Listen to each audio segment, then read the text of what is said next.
Alright, let's make one more quick video. Again, on this Troy Bilt Storm 2410. I noticed after I got the carburetor done that the skid shoes aren't sitting right because one side's touching the ground, one side is not.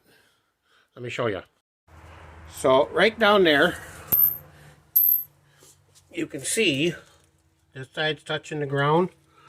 This side, see the daylight coming through? So let's adjust these skid shoes. So let me get everything set up and then I'll show you what I'm doing.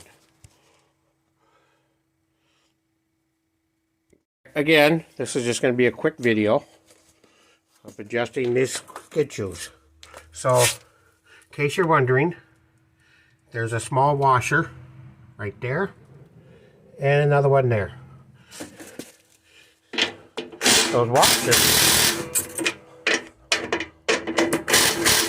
So we're going to loosen those up, tap them down.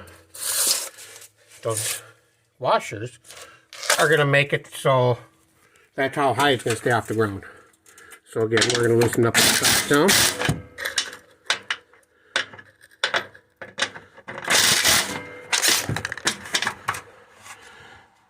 Adjust that down so that they're tight to the ground. We want those touching the ground all the way down. Tighten these up. Come back over this side and tighten this side up.